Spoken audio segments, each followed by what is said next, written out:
Hallo ihr Lieben, nach langer Zeit gibt es heute wieder von mir ein leckeres Fischrezept. Heute machen wir eine Fischcurry nach asiatischer Art mit Garnelen, Lachs und Kokosnussmilch. Dieses Curry ist aromatisch, wärmt wunderschön, was es perfekt für die kalten Tage macht, und es ist wie eine kleine kulinarische Reise nach Asien. Ich freue mich auch sehr mit diesem Rezept Teil der Kampagne Check deinen Fisch von MSC und ASC zu sein, die sich für nachhaltigen Fischfang und verantwortungsvollen Fischzucht einsetzt. Mehr dazu erfährt ihr während des Videos. Lasst uns gleich loslegen. Für das Rezept brauchst du einen Zwiebel, eine Limette, etwas Petersilie oder Koriander. Ich habe leider kein Koriander heute bekommen, deswegen habe ich Petersilie genommen, und ich finde, Petersilie passt auch perfekt zum Meeresfrüchten und Fisch. Viele essen den Koriander auch nicht gerne, obwohl ich selber den Koriander sehr mag und es passt auch zum asiatischen Gerichten. Aber wie gesagt, man kann auch wunderschön Petersilie anstatt nehmen.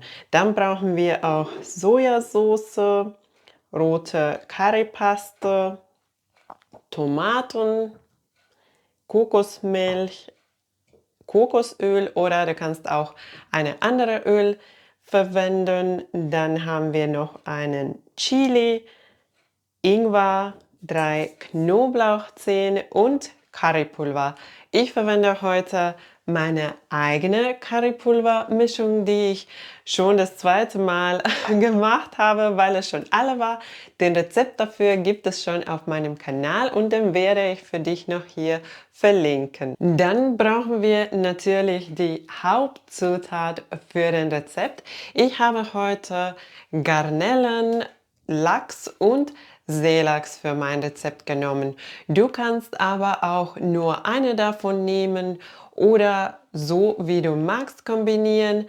Jeder dieser Fischart oder die Garnele passt perfekt für diese Fischcurry. Was ganz wichtig ist, dass ihr bei Kauf von Meeresfrüchten und auch Fisch auf die ASC und MSC Siegeln achtet. ASC, Aquaculture Stewardship Council, steht für verantwortungsvollen Fischzucht. Das ASC-Siegel versichert, dass die Züchter auf die Gesundheit der Tiere achten, ihre Umweltwirkungen minimieren und faire Arbeitsbedingungen gewährleisten. MSC Marine Stewardship Council steht für nachhaltig gefangenen Wildfisch. Es garantiert, dass Fischbetriebe Fischbestände verantwortungsvoll nutzen und die Meereslebenräume schonen. Bevor wir mit der Curry-Zubereitung anfangen können,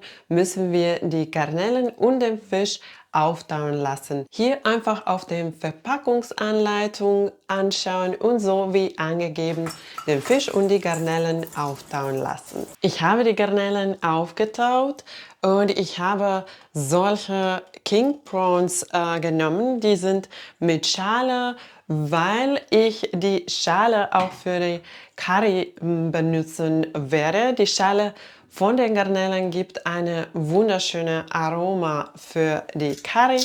Und als erstes werde ich jetzt die Garnelen schälen. Dann die wunderschönen Garnelen und die Schalen von den Garnelen erst zur Seite lassen.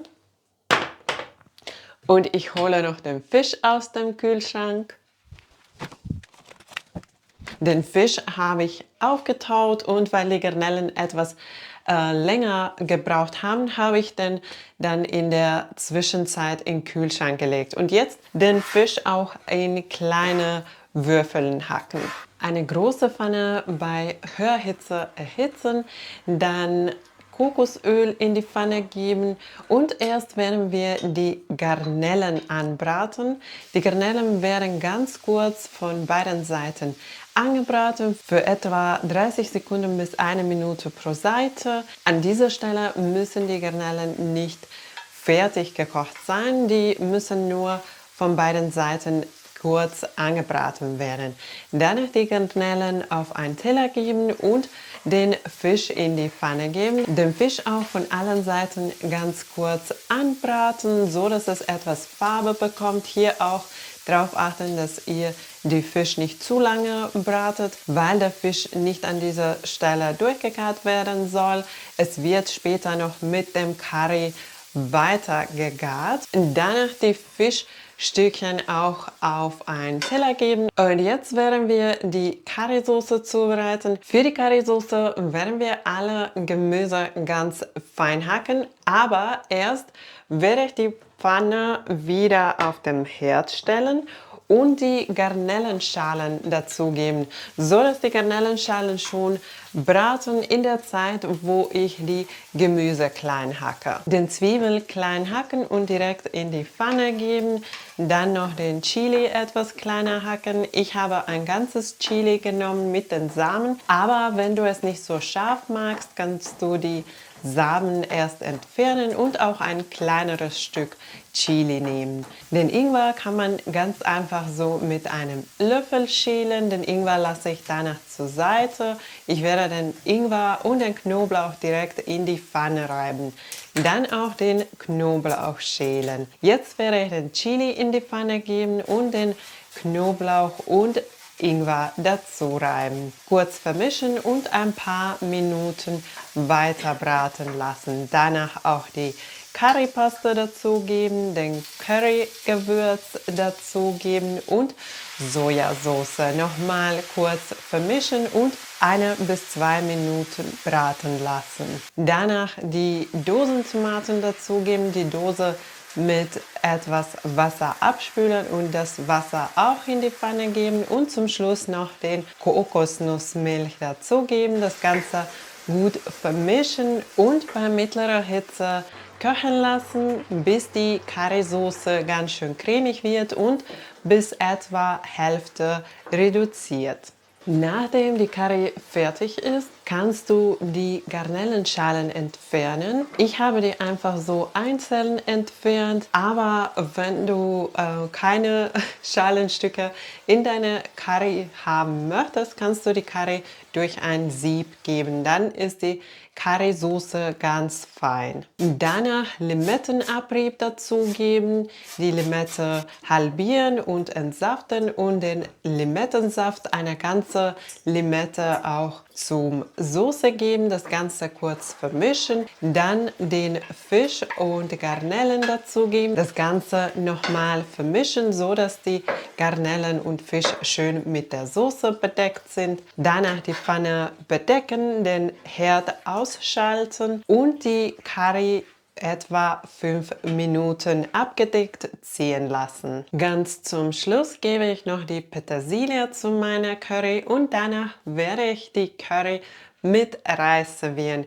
Du kannst die Curry aber auch mit einer Beilage nach deiner Wahl servieren. Die Beilage kannst du in der Zeit kochen, wenn der Curry köchelt, dann hast du alles gleichzeitig zum Servieren bereit. Ich freue mich sehr, Teil dieser wichtigen Kampagne von MSC und ASC zu sein. Es geht darum, wie wir die Zukunft unserer Meere und Umwelt schützen können. Gerade sind die Meere zunehmend durch Überfischung, illegale Fischerei, Plastikverschmutzung und Klimawandel bedroht. 37,7% der weltweiten Fischbestände sind überfischt. Die Meere gehen uns alle an. Jeden Tag haben wir es in der Hand, ob die nächsten Generationen auch Fisch und Meeresfrüchte genießen können. Fisch mit MSC und ASC-Siegel ist verantwortungsvoll und nachhaltig. Mit der Wahl von Produkten mit MSC und ASC-Siegel kannst du dazu beitragen, die Meere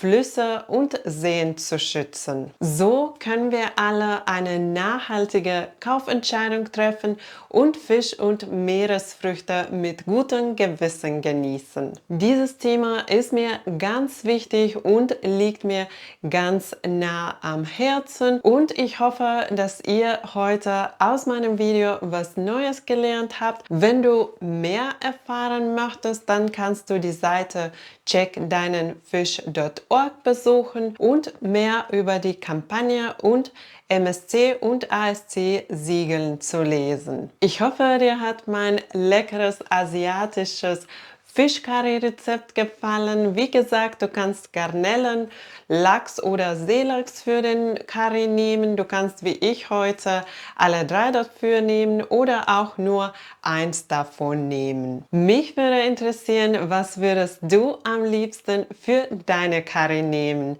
Schreib mir gerne in den Kommentaren. Wenn dir mein Rezept gefallen hat, vergiss nicht den Daumen nach oben zu geben und wenn du neu auf meinem Kanal bist, kannst du jetzt abonnieren, um keine neuen leckeren Rezepte zu verpassen. Danke, dass du dabei warst. Tschüss und bis zum nächsten Mal.